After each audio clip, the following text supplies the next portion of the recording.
France Inter. France Inter. Le 18-20. La tech, la première, ou comment le numérique met le monde à l'envers. Stéphane Jourdain, vous vous êtes intéressé ce soir aux petites mains de l'intelligence artificielle. Ces micro-travailleurs qui font tourner les logiciels de conduite autonome, les assistants vocaux ou ChatGPT, cette main-d'œuvre dont on ne parle jamais. Et d'abord, pour commencer cette chronique, un rire démoniaque. Ce rire démoniaque, vous le reconnaissez, Fabienne ? Bah oui. C'est le rire mi-marrant, mi-inquiétant d'Elon Musk. Ça se passe il y a quelques jours. Il se balade avec sa Tesla dans les rues de Palo Alto, près de San Francisco, là où ont été inventés Xerox, Hewlett-Packard, Uber, Google ou Tesla. Elon Musk teste le nouveau logiciel de conduite autonome de sa Tesla. Il se filme, on le voit qu'il conduit sans les mains, il écoute de la musique et tout d'un coup, il a l'idée de se rendre chez Mark Zuckerberg, son grand rival de Facebook, et c'est cette idée qui le fait marrer, on le réécoute. So now we're at least going to where Google says, Zuckerberg lives. Alors dès qu'on parle d'intelligence artificielle, on parle d'Elon Musk, de Sam Altman ou des ingénieurs surdiplômés de Palo Alto, et jamais des petites mains de l'intelligence artificielle et de leur travail de fourmi. Et pourtant, sans ces micro-travailleurs, pas d'intelligence artificielle. C'est ce que nous dit Janine Berg. Elle est chercheuse à l'Organisation internationale du travail et spécialiste de l'intelligence artificielle. Il n'y aurait pas de logiciel de conduite autonome et même des choses beaucoup plus basiques.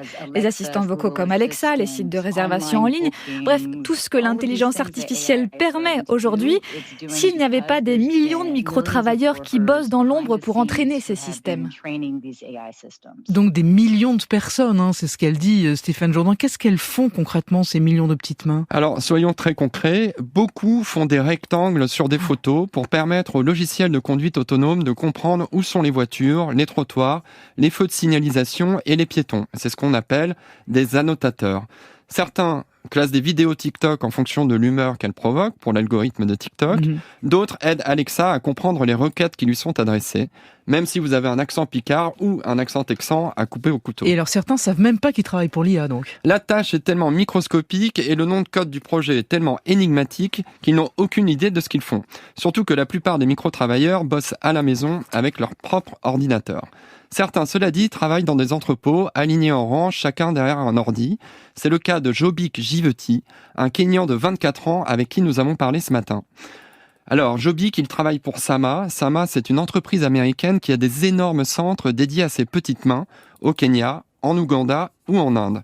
Jobik, lui, travaille à Nairobi, au Kenya, dans une sorte d'usine à clics sur 4 étages où il y a 3000 personnes.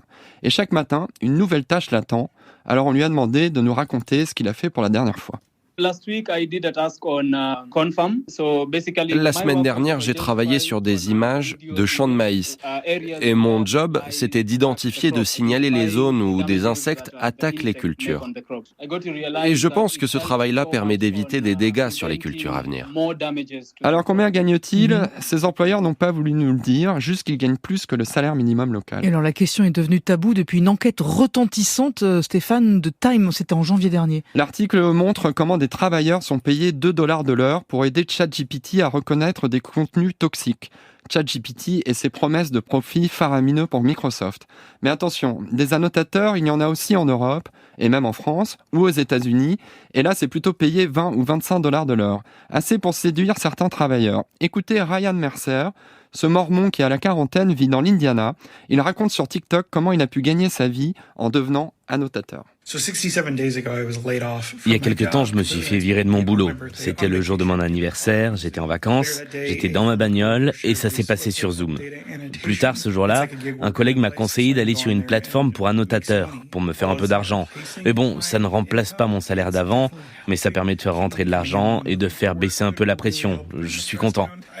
Mais avant de plonger dans ce nouveau job, attention, prévient Janine Berg, notre chercheuse. Si vous entourez des feux rouges sur une image pour un logiciel de conduite autonome, ça va, il n'y a pas de problème. Mais vous avez aussi des personnes qui travaillent pour des sites de médias et qui sont chargés de censurer des images violentes ou pornographiques. Ces gens-là voient des choses traumatisantes toute la journée.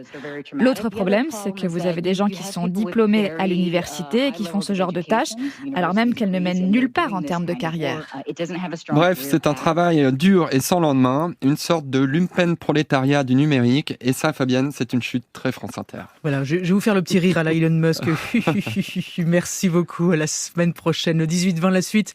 C'est le journal de 19h. Juste après, bien sûr, il y a le téléphone sonne. Bonsoir Philippe Lefebvre. Bonsoir à tous. Au téléphone sonne, passion vieille pierre alors? Oui, monument historique, patrimoine européen, architecture contemporaine remarquable, site patrimonial remarquable, jardin remarquable, maison des illustres, c'est le nombre des labels et appellations qui en disent long sur cette passion française, oui, pour les vieilles pierres. Mais au niveau de la famille, ça marche aussi. Écoutez ce vocal qu'on a reçu sur WhatsApp. On vient d'acheter une maison qui est un ancien presbytère dans le nord de la France. On tient vraiment à conserver les matériaux d'origine. Ça va être du boulot, mais c'est tellement de bonheur et tellement de plaisir de voir revivre cette maison que voilà, on en fait une de nos priorités en tout cas. Voilà, on attend vos témoignages comme celui-là, 01 45 24 7000 pour parler avec nous, le même numéro pour nous joindre sur WhatsApp. À tout de suite.